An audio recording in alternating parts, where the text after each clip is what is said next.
discussing with the businesses behind me, okay? Mayor? Good afternoon. Is this okay? Okay. Well, we're here to try to get cooperation out of our community so that we don't have to end up shutting everything down.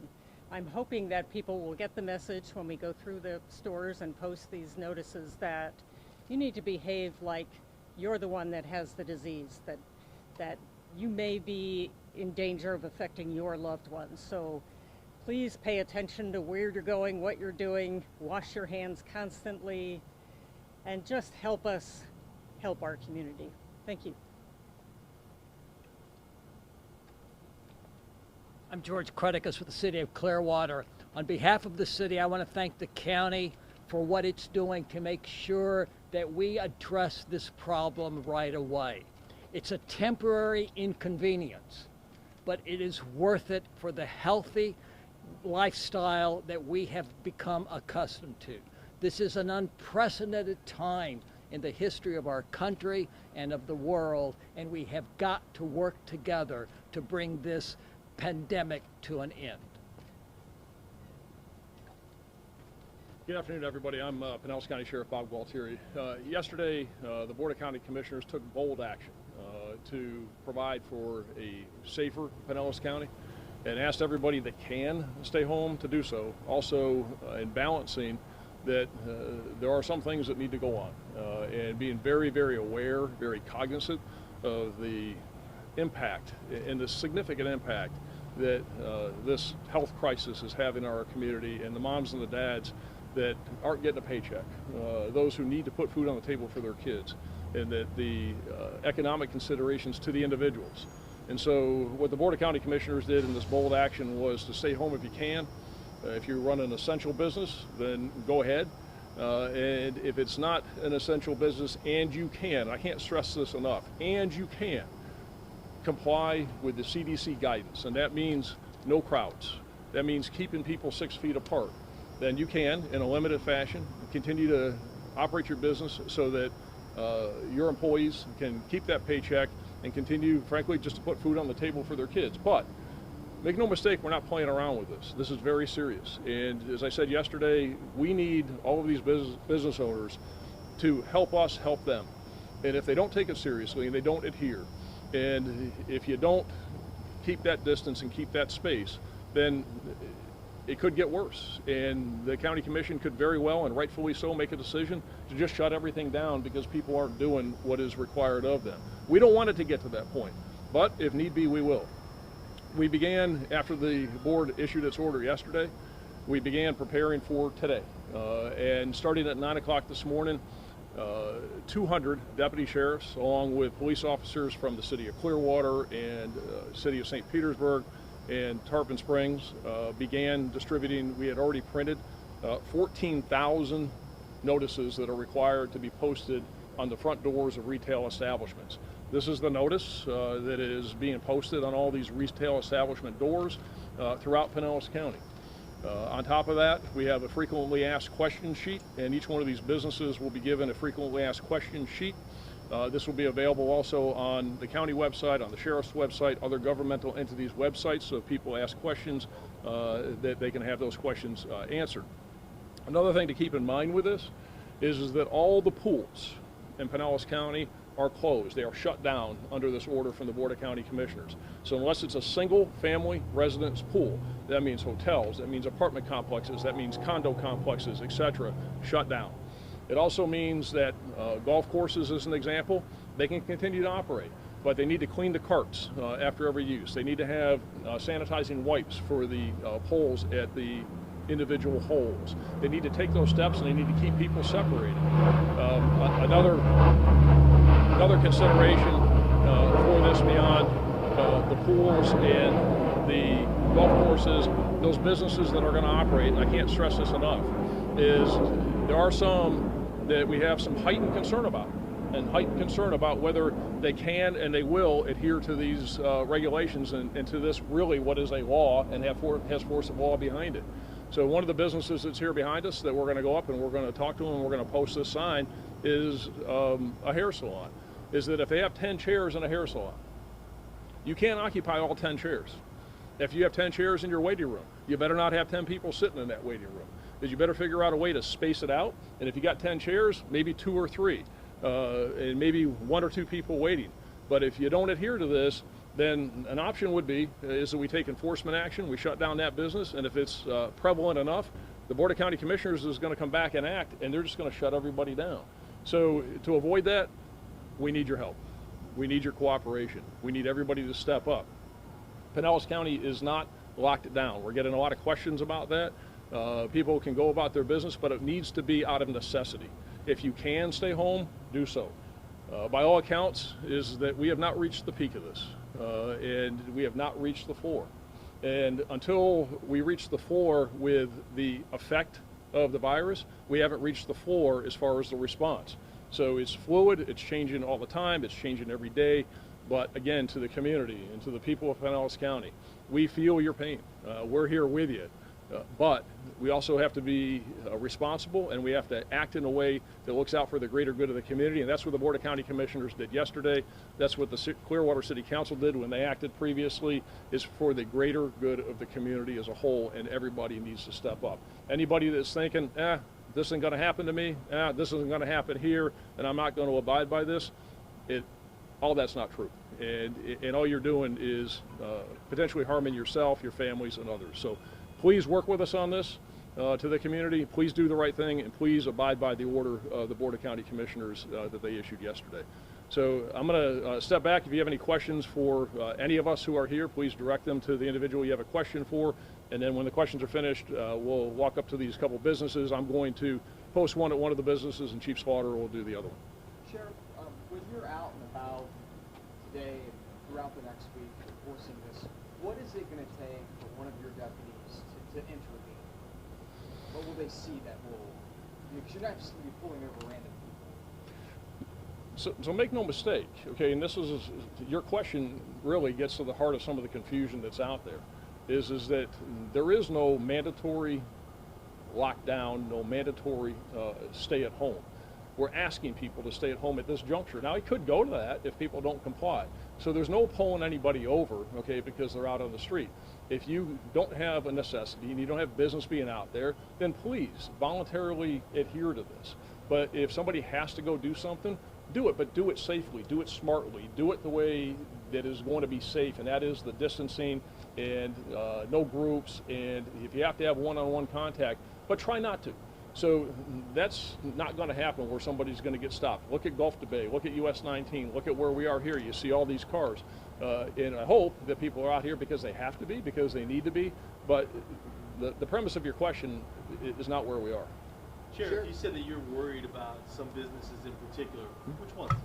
Well, a lot of those service businesses, I'll tell you that that group in that category of hair salons, nail salons, barber shops, those kinds of things are a particular concern.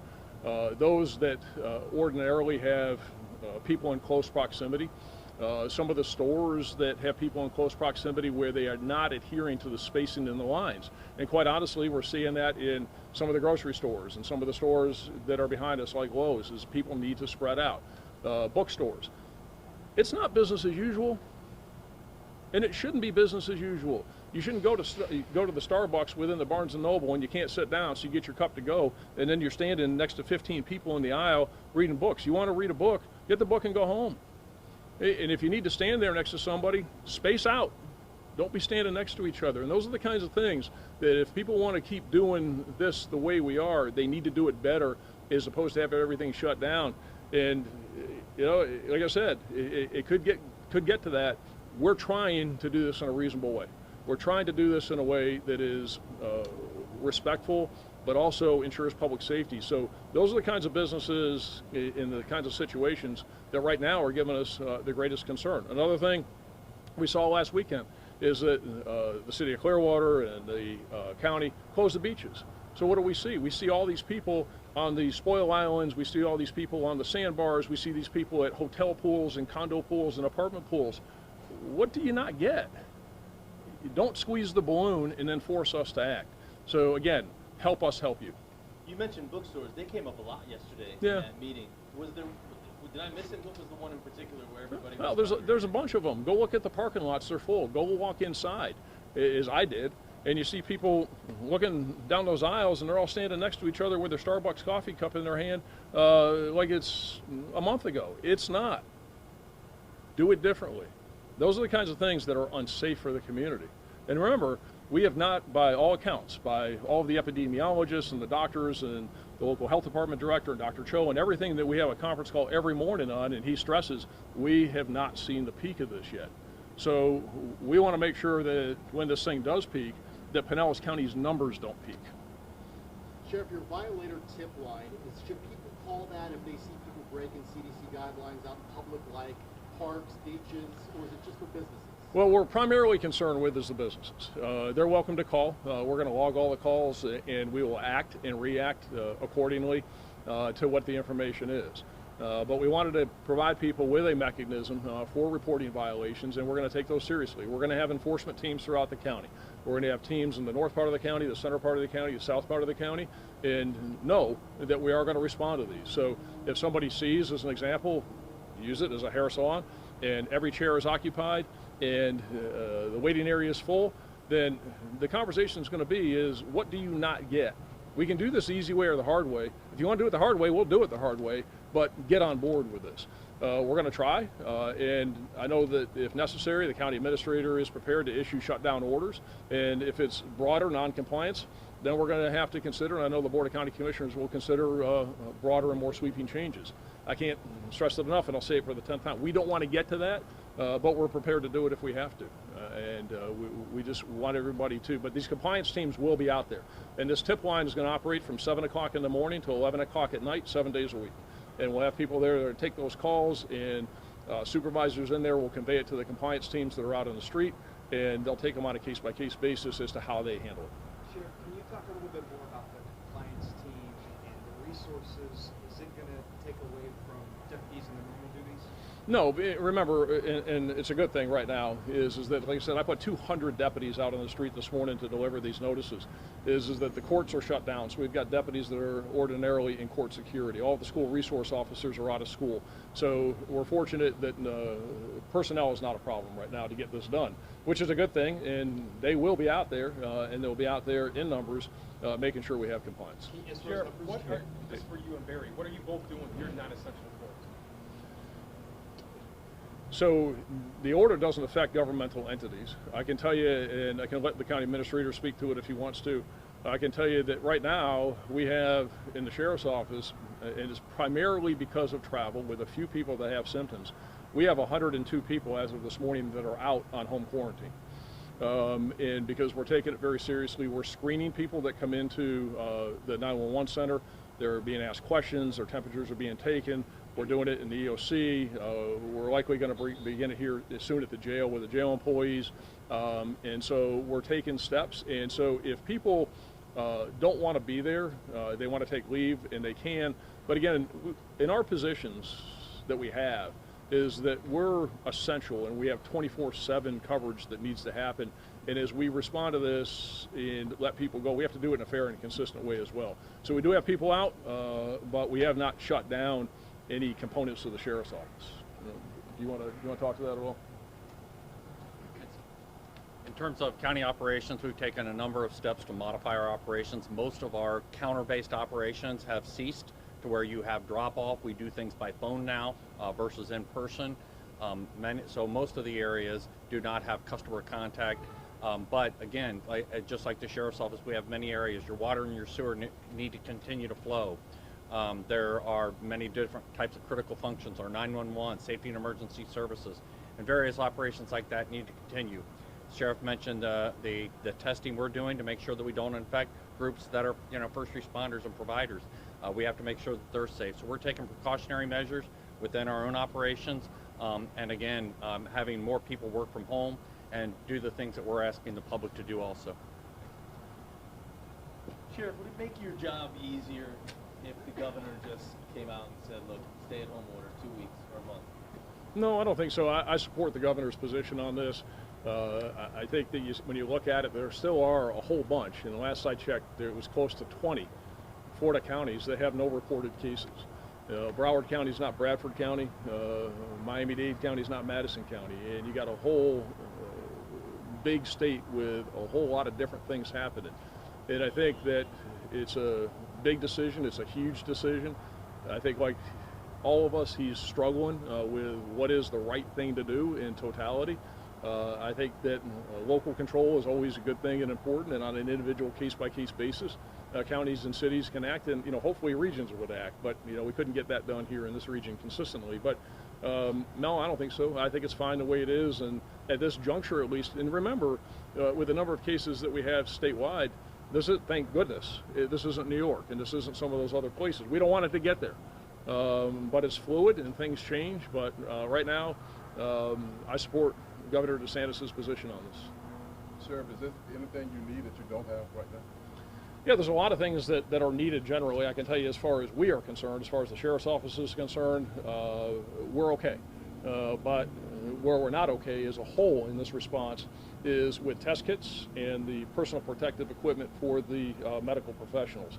And I know that that's a huge issue. I don't know that there's a solution on the horizon to that.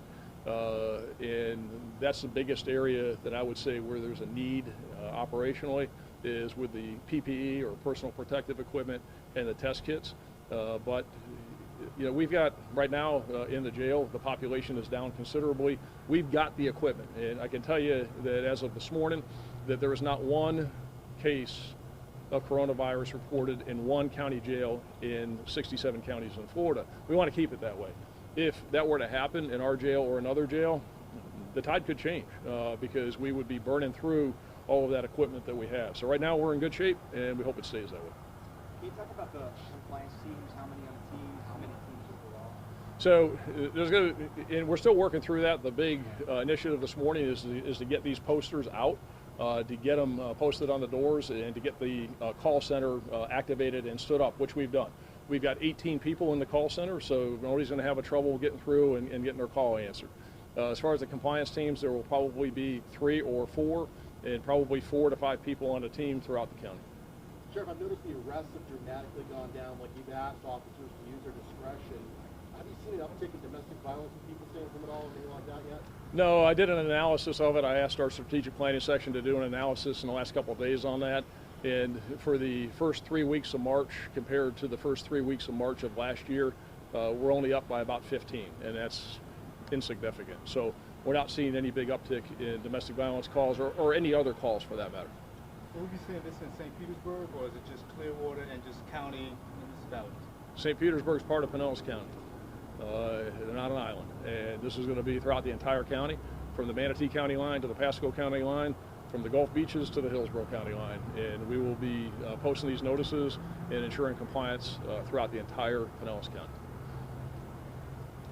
Anybody have any questions for anybody else? Commissioner Gerard, can I ask you a question?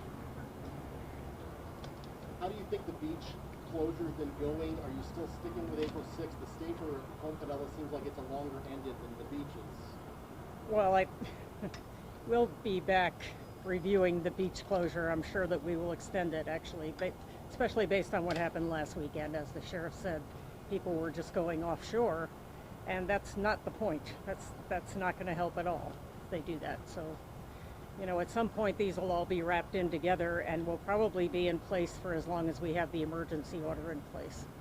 So. At what point will you sit down with the sheriff and these and say, okay, this is what we're doing with the safer at home. This is working, or this is not working. When will you make that decision? You know what? We do that every morning. We talk to each other every morning, and they talk to each other all day long. So, when it comes that time, we'll all know it, and we'll all gracefully get out of this thing and return to our normal. So. Can you clarify about the pools? Sheriff, you mentioned about pools, that people sort of flock to them once the beaches got closed. Are they still open? So, no, I'm going to say it again, is that every single pool in Pinellas County is closed unless it's a single-family residence pool. So if you own your own home and you got a pool in your backyard, then that is not closed, of course. But anything else, whether it's at a hotel, whether it's at an apartment complex, a condo complex, public pools, country club pools, anything that is not in somebody's single private home backyard pool-wise by the order yesterday is closed. Does that include tennis courts? No, tennis courts are not closed, but again, people need to practice appropriate social distancing and not having that contact. So there would be no reason, just like golf courses are not closed, as long as the operators of the golf courses and the users of the golf course adhere to the requirements. So what we don't want to see is multiple people on a golf cart breathing all over each other. The golf carts aren't cleaned after they're used and they're passed on to somebody else. You got a whole bunch of people touching the holes touching the poles on the holes and not practicing effective sanitary practices, then that'll be a problem. But as long as they're doing that, you want to play tennis? Play tennis. You want to go for a walk? Go for a walk. You want to play golf, as long as it's done within these parameters, then you're not going to have a problem. But again, if people don't do it the right way, then we're going to have to consider other things. Because again, this has not peaked. And as we move through the next couple of weeks, we don't want to see those numbers in Pinellas County rise. Thank you. Anybody have anything else? So we'll move now, and you all can let us know. We'll kind of walk through so you all can get set up. The first business here we'll go to is the nail or the hairstylist. I'm going to give them the FAQ. We'll post it on the door, and then the next one down, Chief Slaughter. Hey, all cameras, do you want to stay to one side so we're not just stay there?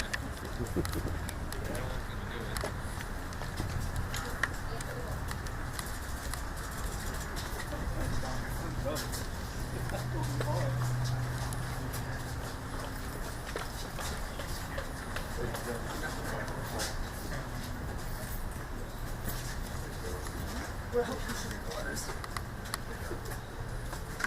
I leave close. Super close.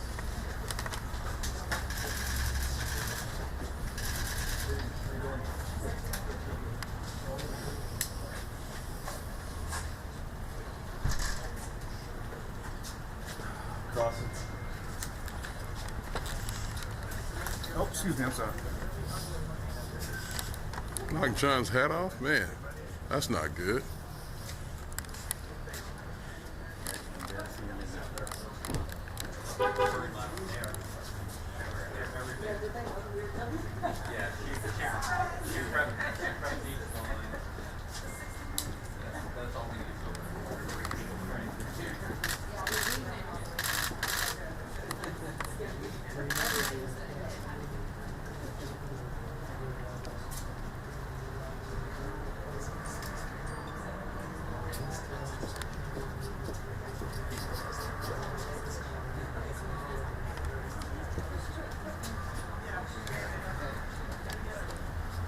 So as I told to the manager in here, they have to keep people separated by at least 6 feet.